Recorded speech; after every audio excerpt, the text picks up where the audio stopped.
Hello, friends. My name is John Clan III, and this is Shadow and Flame of Magic, your premier Kitty Pryde Lockheed and Magic podcast. And this is episode 213. We're going to deep dive into West Coast Avengers 44, Volume 244, and then do reviews for X-Men Volume 724, Rogue One, Spider-Man Wolverine 8, Inglorious X-Men 1, Psylocke Ninja 1, New Avengers Volume 5, 8, and then X-Men of Apocalypse 2. So, this is West Coast Avengers Volume 244. We're moving it up the list as Wonder Man's set to premiere next weekend. So, this comic came out in May 1989. Great movie year, 89. The first, Tim Burton, Michael Keaton Batman movie. Little Mermaid came out. Um, I feel like there's a third movie that was like also, it's just a great movie year. This is written and penciled dramatically by John Byrne, inked enthusiastically by Mike Mocklin, lettered color calligraphically by Bill Oakley, colored multichromatically by Paul Beckton, edited diplomatically by Howard Mackey. So that's cool to see that he was an editor before being a legendary Spider-Man writer. And observed enigmatically by Tom DeFalco, also a pretty famous Spider-Man writer. The issue opens up with the Vision completely disassembled. Once it was a fate. Oh, this is West Coast Avengers Better a Widow. Um, and this is part of the Vision Quest continues subplot. A face that spoke and smiled and sometimes laughed, once even shed a happy tear. Once these eyes looked out into the world, gentle compassion and sometimes cold, still rage.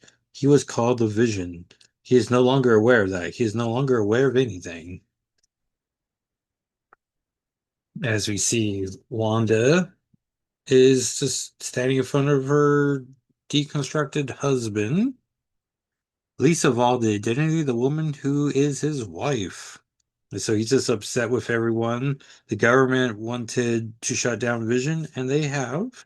The team right now is Wonder Man, Mockingbird, Hawkeye, and Hank Pym. Oh, and Tigra.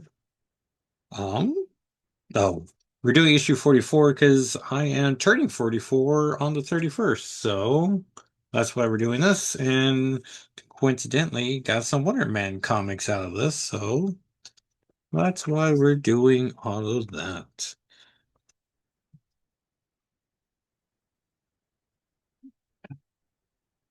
The thumbs are. And then we catch up with a subplot where Hawkeye is looking for Tigra, and she's a little pharaoh at the moment.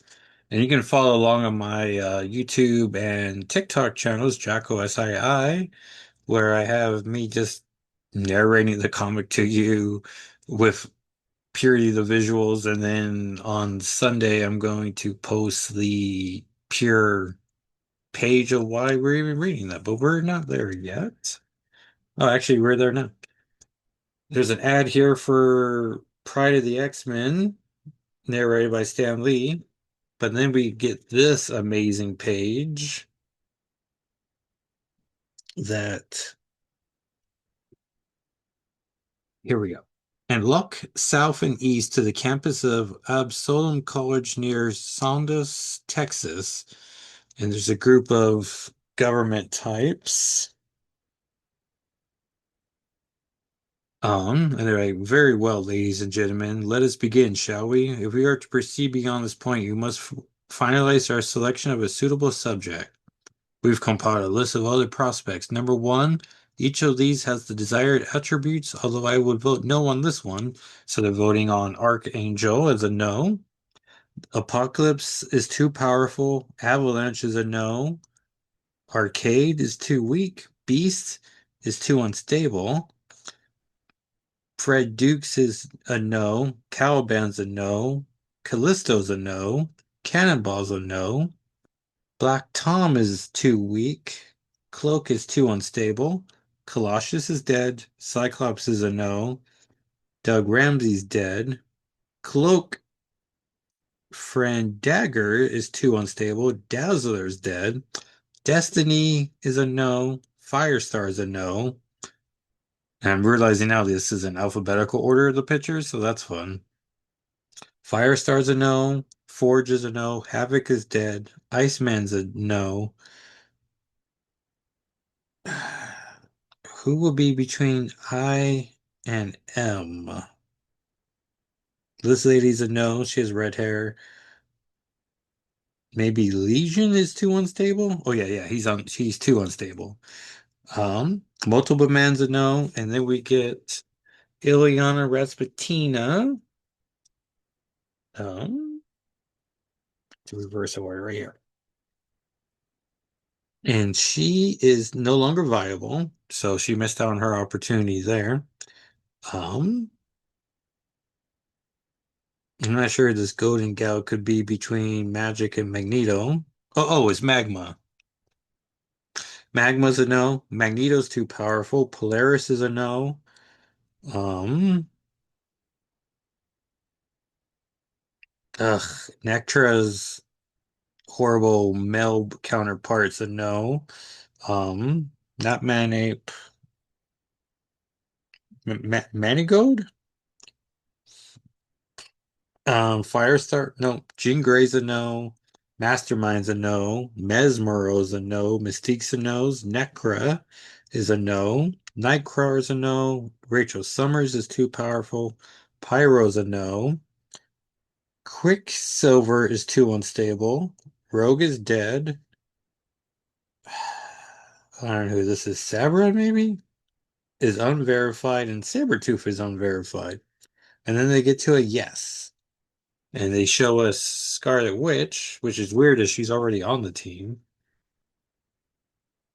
Back in LA 1 hour later, and we see Hank Pym arguing with more of the scientists. Around the mutant form of the Scarlet Witch, reality itself begins to shift and flow. And to calculate the odds against every bit of building material in a structure, every board and nail, every beam and rivet, every pane of glass, every hinge, staple, spot of glue, all reaching their point of maximum fatigue at precisely the same moment. To calculate the odds against this would require the manipulation of numbers so huge there's not even a computer on Earth up to the task. Probably is now. Wanda does not know this. Her knowledge of science has been but little enhanced since the villainous Magneto brought her out of her Bakken home. She knows only that she wishes this terrible place expunged, dead, and the building dies. Pretty cool splash page. Thus, less than 10 minutes later, newly installed holographic imaging devices turn off automatically as they approach the Avengers Quinjet, revealing the cliff face hangar door. Um, and then Wanda leaves. For far outstripping the others, beautiful Scarlet Witch races through the connecting tunnels beneath the Avengers West Coast compound, propelled by images so horrible only a mother could comprehend them. 53 seconds later, after first seeing the alarm light, Wanda emerges in the guest house because she's worried about her babies. And Ellen tells her children are missing, and then she runs into the bathroom, and Tommy and Billy are just taking a bath together. She she was worried, so she's calling them Thomas and Willem, so that's just fun.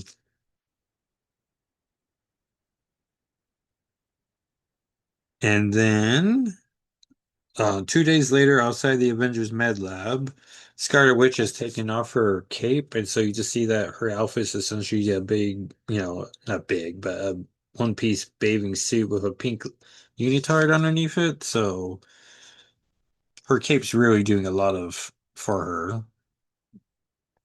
And Wonder Man's trying to console her, which is gross. And then in a cool moment, he goes to check on Vision, and Vision just puts his face through Wonder Man's head, which I gotta admit, this cover, I always forget this is Vision on the cover of it. And then we see what Wanda got treated to nightly, and maybe sometimes in the morning. as it's just Vision's cybernetic body. The word trembles and nearly dies in her throat. The Scarlet Witch requires no answer to have her dread confirmation. This is her husband. The only trace of emotion on the symphozoid's fleshless face is a skull's grin, even when he strikes. I guess he is the grandson of Hank Pym, so we get mistreated to this panel of a backhand, which I don't love. Unable to believe the bizarre behavior of the being she calls her husband, Wanda did not properly protect herself. She lies stunned by the impact of the cold steel floor, and if sensing her helplessness, the Vision moves forward for the kill. Then Wonder Man tries to tackle him from behind. He gets thrown over his back. Powerful as Wonder Man is, he hesitates to use his strength against one whose shared mind patterns once made him very much a brother. Which is where I've always found an issue with Wonder Man trying to get with Wanda, where it's like Vision's his own personality. Like he might have started with Wonder Man, but he improved on the model. Meanwhile, directly above the med lab, the living room of the mansion, Hawkeye hears some rumbling and decides to try to help out. 40 seconds later, he shoots a constrictor arrow in the Vision, proving why he will always be Hawkeye in a fight. Just rips apart the wires. But with the faint whir of servo motors, usually muted by a layer of artificial flesh, and he just tosses Hawkeye around. Trembling eyes filled with hot tears, the Scarlet Witch raises a hand, but she can't fight her husband. Okay, the quote of the bullpen bulletin. The quote is, "Hey, wait a minute! I just remembered this circus doesn't have any gorillas. Bruno the Strongman and She-Hulk #1." What comics came out of this time? West Coast Avengers 44, check. Excalibur 8, great issue. She-Hulk 1, naturally. Web of Spider-Man 50. Amazing Spider-Man 315. New Mutants 75. Marvel Comics Presents 19. Alpha Flight 70. Wolverine 7. Uh, Damage Control 1. Uncanny X-Men 244. X Factor 40. Marvel Comics Presents 20. Classic X-Men 33. Power Pack 46. And Conan O'Brien, or not Conan O'Brien, Conan the Barbarian had many books out at this time. Hank Pym shows up. He tries to calm things down. And did they name this guy? Oh yeah, Surowski, government stooge. Um, Marvel fandom said this was his first appearance, but then in brackets it said that he's actually a space phantom, as revealed in Avengers Forever. So I guess still first appearance, but not the actual guy. And so they're sending a recruit. They can do whatever they want with the Vision because he's been reprogrammed, so they can just do whatever they want because he's not going to be the Vision anymore. But they've sent a new team member, and it is John Walker himself, the U.S. agent. So he's going to cause some diversity. And next issue, new faces. But we will not be doing that, as I believe this is the only West Coast Avenger title I had. And that, everyone, was West Coast Avengers Volume 244. Like Wolverine, Volume 1 was 4 issues and then was a huge hit. And so they um made a proper second volume that went on for years and years. All right, everyone. So this week's comics, spoilers for all these comics. We're going to start with X-Men Volume 724. I do love a villain issue. We see that 3K's alliance is on a very shaky ground. Chairman Beast of Krakoa has been gone a week, giving Cassandra Nova and Astra with Joseph time to plot the other's death. Cassandra Nova has her own pixie, Myrid, um, which I completely forgot that Myrid's actually the the mutant we had the bulk of the run in where she can change her flesh into she pretty much has Cassandra Nova's origins where she was a twin, but then she became like a ghost and wasn't born when her sister was born, and so they just thought they lost a twin, but actually she was just about and she had merge of her sister, so she's that character. Wire and his X-Men just want to see who wants leadership more. Cassandra Nova puts the leadership to a vote. Joseph dons his helmet, but Myrid takes off the helmet, and Cassandra Nova is on the verge of winning when Beast shows up. He's in full Beast mode, but all white to match his Age of Revelation body. He was in a synthetic body, which I still feel like wasn't fair for the home audience's guessing game. He reveals the plot of Age of Revelation. You get one splash page of the event, so if anyone's interested, they can check out Amazing X-Men Volume 3 for Cyclops' journey, The Last Wolverine for Logan Death, and Laura Kinney Sabretooth for her adventure. We get this page, and earlier we get a few panels of him and Animoya. They are going to use a virus to turn all humans into mutants, succeeding where Doug got the job mostly done. Beast also knows one other thing that Schwarzschild will eventually join Cyclops, so he has Wire's X-Men kill him, and they don't even hesitate, so we have successfully splintered from the AOR future. Issue ends with us seeing their base, which is a good-looking flying saucer above a nice mountain range. Are they near Alaska? No magic, but I'm getting the Clayton Crane variant cover, so this issue is a keeper. It also feels like a big step in the direction the series is going in. Maybe not the franchises. I don't see the X-Men United dealing with this, but maybe they have Armageddon to hopefully dodge and wherever the 2026 comic giveaway issue is. Such a silly name. Yeah, Rogue One, of her fourth volume. This was a fun comic. I got excited to see Death Dream and Ransom as I thought we were going to get Cal Litter and Ember, but we don't. I was also surprised to see this was a present day scenes as I thought this might be a retro series. Issue opens with them fighting a giant mutant possum. Rogue loves Gambit, but sometimes he needs a kick in the arse. The giant mutant possum is destroying the Louisiana airport. The building is going to fall on some people. Rogue recognizes a guy in a wheelchair who doesn't have anything below his knees. She isn't sure where she has seen him before. Rogue mentions how she has her invulnerability swipe from Wonder Man. Is that right? She's been keeping that power since her original Uncanny Avengers days then. We get a campfire scene, and I immediately have to look at the credits for the comic. Eric Schultz is writing such a good issue. Luigi Zagaria is a terrific artist. Aspen Gun-Itchern is the colorist, and I can only imagine is making Matthew Wilson proud as this felt like a spin-off of Uncanny X-Men, which it is. VC's Ariana Maurer is a great as the letter, as always. At the campfire, we do get a questionable narration boxes that I keep reading to try to make sense of it.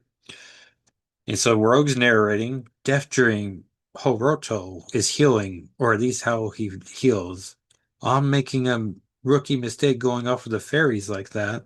We're trying to train these newbies, but we gotta be careful. They don't know their own limits. I made a rookie mistake going off with these fairies like that. Fairies? What an interesting choice of words. Is that using the South in a positive way? I imagine she means they are very young and fresh, but I feel like that's a very loaded word choice. Rogue is having nightmares from her Brotherhood days, but these are an unseen Brotherhood days as both Sabretooth and Constrictors there. That team has already been boy heavy as it is and doesn't need two more added to it. Though Sabretooth and Destiny on the same team as Mystique is very interesting. Rogue wakes up and has matured a bit and doesn't take the entire comforter to wrap around her, but has bought a robe, so that's progress. Rogue needs answers and seeks out her mom's.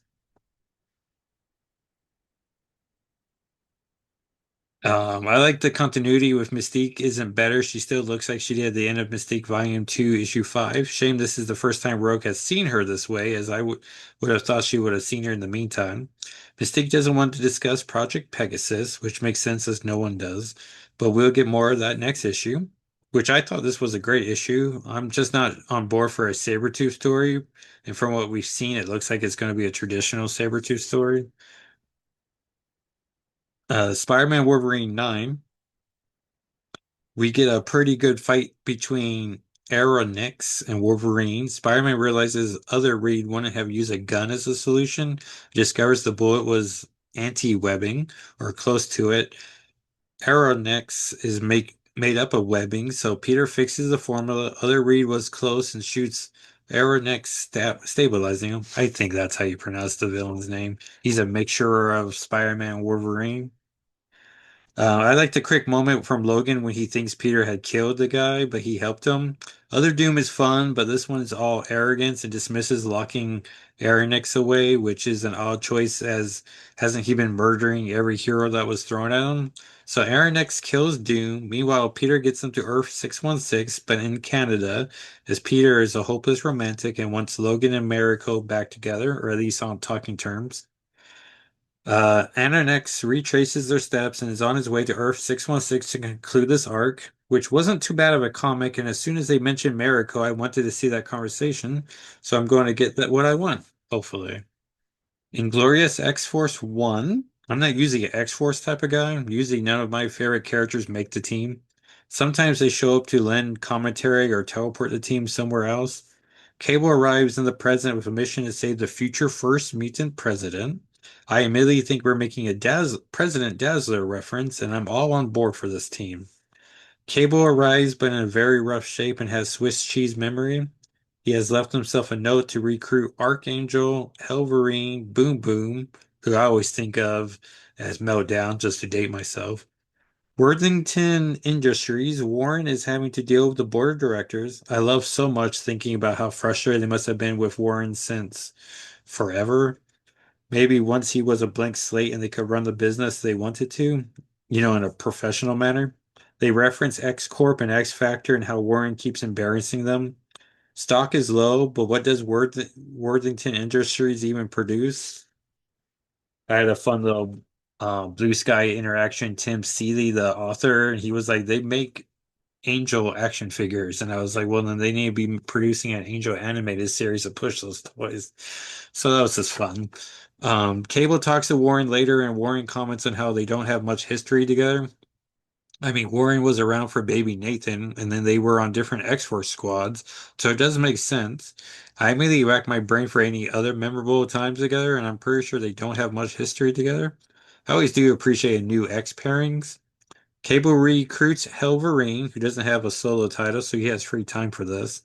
Cable recruits Tabitha, who I really appreciate being on this team, as I'm not much of a gritty, high violence titles. That's just not my thing. She's bored, classic Boom Boom, and doesn't even need to pack a bag. She knows Cable has whatever she needs at his base.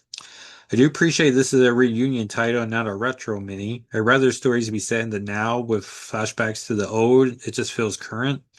Unless, of course, they were getting a retro Kitty Pryde, Lockheed, and Magic series, and I'm all on board, variant covers and all.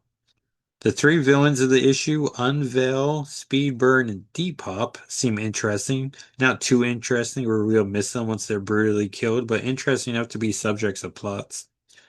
They are attacking Miss Marvel, who I really like. Inglorious X-Force arrives to help her out. Miss Marvel is to me is so me with this team. Heroes can kick, punch, and chop, but they shouldn't be stabbing everyone with flaming swords or claws.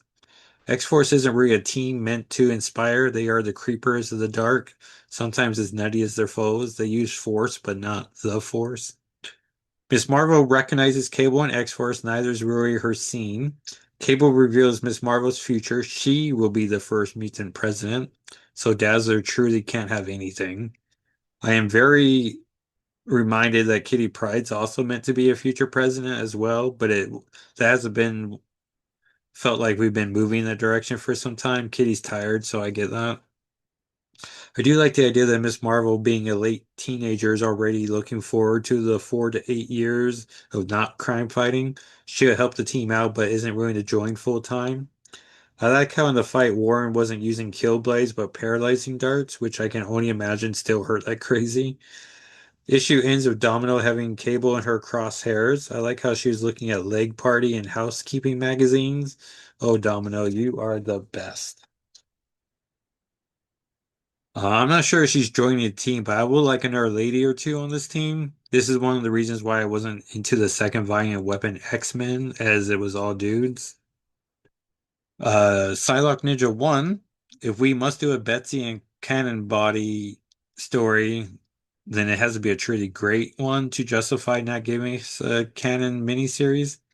I guess this falls under this is the first story of Betsy and Cannon's body, so it's worth telling. Or having you always wanted to see Betsy and Cannon's body fighting Elektra or teaming up with her story. I like seeing the Outback X-Men. There's a panel that if you look at it very closely, it looks like Betsy's kissing Dazzler, but she's hugging Dazzler, and then the next panel she's kissing Alex. Not a bad story, but I'd rather be reading Cannon fighting or teaming up with Elektra. That sounds pretty cool. New Avengers Volume 5 8. I could go for an entire series of Black Widow and Bucky being together. I'm sure those are out there and I should seek them out. Beast, the Alaskan one, shows up as part of a non-Illuminati. The new Avengers get to a base and Wolverine's there. She sniffs that the bad guys haven't been here in hours. She also reminds Bucky that she's there to watch his back, and she distrusts Natasha. Issue ends with Bad Beast about to attack them. Oh, and Eddie Brock Carnage might be fighting the heroes soon, maybe. I like him in his suit and hat. Tom Lena and Rain Bernardo make for such a terrific art team this issue. Um, Now, last book, X-Men of Apocalypse 2. This ragtag team of X-Men from the Age of Apocalypse are fighting the '05 X-Men on the very day the boys meet Jean Grey. We do not get a scene of Bobby being disinterested in her, so this is clearly not canon. They fight, fight, fight. Xavier confronts AOA Forge. Nate Gray talks to Jean, which is always a mistake, as this gives her a chance to read his mind and learn about her future or her alt future. They're looking for the shards of the Imkron crystal. The Dark Phoenix splits the team up into two groups. Issue ends with Forge, Blink, Morph, and Wildchild in the snowy side of the Savage Land, and AOA Gambit, of course, being the topical side of the Savage Land with Rogue and Magneto. Ruh-roh. I like Angel calling Blink Pinky and her calling him Featherhead. Like, that's just silly. Next week's a lighter week. We have Iron Man 1 with Carmen Carnero on art, so I'm excited to see what that looks like at least. Miles Morales Spider-Man 42, which is dealing with whatever he has going on currently, but also those Ultimate Universe boxes. Sorcerer Supreme 2, which I imagine is going to end with a Madeline Pryor appearance. Strange Tales 4, which I'm just checking out to see what cameos are there. The N2992, which does have like a Jean and Cyclops from the Paul Smith era and Age of Apocalypse Logan or Weapon X. And then Marvel Zombies Red Band 5, which is also a cameo book. And then my top 10 X-Men comics of 2026 thus far is Avengers Volume 9 34 with Kitty Pryde, Wolverine Volume 8 14, Uncanny X-Men V Volume 8 22, no, Volume 6 22, Rogue One, X-Men Volume 4 24, Volume 7 24, Ultimate X-Men 23, and number 7, Ultimate Wolverine 13, 8, Side Dimensional Rivals 1, 9, Spider-Man Wolverine 8, and rounding out the list, Inglorious X-Force number 1. So years early, we're probably going to be moving up the list like crazy. And the solicitations came out for April. So we got Spider-Man and Superman, which we'll be getting the Carne Andrews and Eric Larson covers, unless there's an X-Men cover or just a cover of any mutant on it. I'll settle for. I'll be getting Ultimate Wolverine 16, at least the regular cover, maybe the Hana cover as well. There's a lot of books in April I want, so I might be having to not get as many as I want. Ultimate Endgame 5, one of the variant covers. Ultimate Universe Finale 1, also one of the variant covers. X-Men United 2, the regular cover for sure. And then I'll check for any other Kitty Pryde covers. Magic and Colossus 3, the regular cover will be fine, but look for any variants that don't have Colossus on it. Moonstar 2, any of the variant covers. X-Men 28, uh, hopefully one of the variant covers. Uncanny X-Men 26, the regular cover for sure that has someone in the classic training uniform. And then Deadpool April Fool's Day one, probably have to pass on this one as I'm looking at 10 comics already and possibly a few more. I know DCBS gives a discount with more comics and the shipping goes down, I believe, maybe. But Gail Simone's writing it and it promises to have lots of guest stars, so we'll see who shows up. But everyone, that was episode 213 of Shadow and Flame of Magic. Thank you so much for listening or watching if you're one of our YouTube friends. And you can follow me on the socials at Jacko SII on TikTok, Blue Sky, and YouTube. And the podcast is socials at SNFWM on Instagram and Blue Sky, which I'll be posting the West Coast Avengers materials. And thank you so much for listening, and I'll talk to you next time. All right, everyone. Bye.